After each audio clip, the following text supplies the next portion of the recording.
Évangile de Marc, chapitre 6. Jésus partit de là et se rendit dans sa patrie. Ses disciples le suivirent. Quand le Shabbat fut venu, il se mit à enseigner dans la synagogue. Beaucoup de gens qui l'entendirent étaient étonnés et disaient « D'où lui viennent ces choses? Quelle est cette sagesse qui lui a été donnée? Et comment de tels miracles se font-ils par ses mains? N'est-ce pas le charpentier, le fils de Marie, le frère de Jacques, de José, de Jude et de Simon? Et ses sœurs ne sont-elles pas ici parmi nous? » Et il était pour eux une occasion de chute. Et Jésus leur dit, « Un prophète n'est méprisé que dans sa patrie, parmi ses parents et dans sa maison. » Il ne put faire là aucun miracle, si ce n'est qu'il imposa les mains à quelques malades et les guérit. Et ils s'étonnaient de leur incrédulité. Jésus parcourait les villages d'alentour en enseignant. Alors il appela les 12 et il commença à les envoyer 2 à 2 en leur donnant pouvoir sur les esprits impurs. Il leur prescrivit de ne rien prendre pour le voyage, si ce n'est un bâton, de n'avoir ni pain, ni sac, ni monnaie dans la ceinture, de chausser des sandales et de ne pas revêtir de tunique. Puis il leur dit, « Dans quelque maison que vous entriez, restez-y jusqu'à ce que vous partiez de ce lieu. Et s'il y a quelque part des gens qui ne vous reçoivent ni ne vous écoutent, retirez-vous de là et secouez la poussière de vos pieds afin que cela leur serve de témoignage. » Ils partirent et ils prêchèrent la repentance. Ils chassaient beaucoup de démons et ils oignaient d'huile beaucoup de malades et les guérissaient.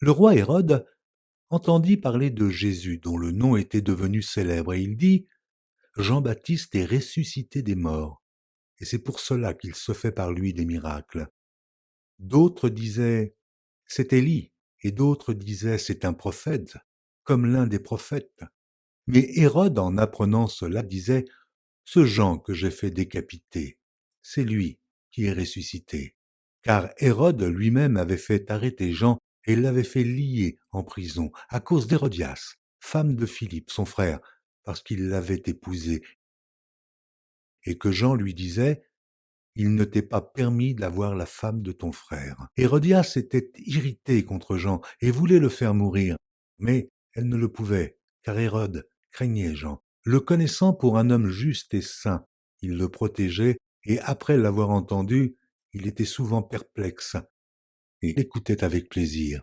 Cependant, un jour propice arriva lorsque Hérode, à l'anniversaire de sa naissance, donna un festin assez grand aux chefs militaires et aux principaux de la Galilée. La fille d'Hérodias entra dans la salle. Elle dansa et plut à Hérode et à ses convives. Le roi dit à la jeune fille « Demande-moi ce que tu voudras, et je te le donnerai. » Il ajouta avec serment « Ce que tu me demanderas, je te le donnerai, fût-ce la moitié de mon royaume. » Étant sortie, elle dit à sa mère « Que demanderai-je » Et sa mère répondit « La tête de Jean-Baptiste. » Elle s'empressa de rentrer aussitôt vers le roi et lui fit cette demande « Je veux que tu me donnes à l'instant, sur un plat, la tête de Jean-Baptiste. » Le roi fut attristé, mais à cause de ses serments et des convives, il ne voulut pas lui faire un refus. Il envoya sur-le-champ un garde avec ordre d'apporter la tête de Jean-Baptiste. Le garde alla décapiter Jean dans la prison et apporta la tête sur un plat. Il la donna à la jeune fille, et la jeune fille la donna à sa mère. Les disciples de Jean, ayant appris cela, vinrent prendre son corps et le mirent dans un sépulcre. Les apôtres s'étant rassemblés auprès de Jésus, lui racontèrent tout ce qu'ils avaient fait et tout ce qu'ils avaient enseigné. Jésus leur dit « Venez à l'écart dans un lieu désert et reposez-vous un peu, car il y avait beaucoup d'allants et de venants, et ils n'avaient même pas pris le temps de manger. » Ils partirent donc dans une barque pour aller à l'écart, dans un lieu désert. Beaucoup de gens les virent s'en aller, et ils les reconnurent, et de toutes les villes on accourut à pied, et on les devança au lieu où ils se rendaient. Quand il sortit de la barque, Jésus vit une grande foule et fut ému de compassion pour eux, parce qu'ils étaient comme des brebis qui n'ont point de berger, et il se mit à leur enseigner beaucoup de choses. Comme l'heure était déjà avancée, ses disciples s'approchèrent de lui et dirent « Ce lieu est désert, et l'heure est déjà avancée. Renvoie-les, afin qu'ils aillent dans les campagnes et dans les villages des environs pour s'acheter de quoi manger. Jésus leur répondit, donnez-leur vous-même à manger. Mais ils lui dirent, irions-nous acheter des pains pour 200 deniers et leur donnerions-nous à manger? Et il leur dit, combien avez-vous de pain? Allez voir. Et ils s'en assurèrent et répondirent, 5 et 2 poissons. Alors il leur commanda de les faire tous asseoir par groupes sur l'herbe verte, et ils s'assirent par rangées de 100 et de 50.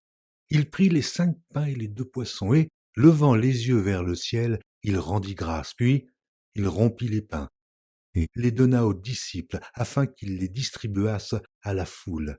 Il partagea aussi les 2 poissons entre tous. Tous mangèrent et furent rassasiés.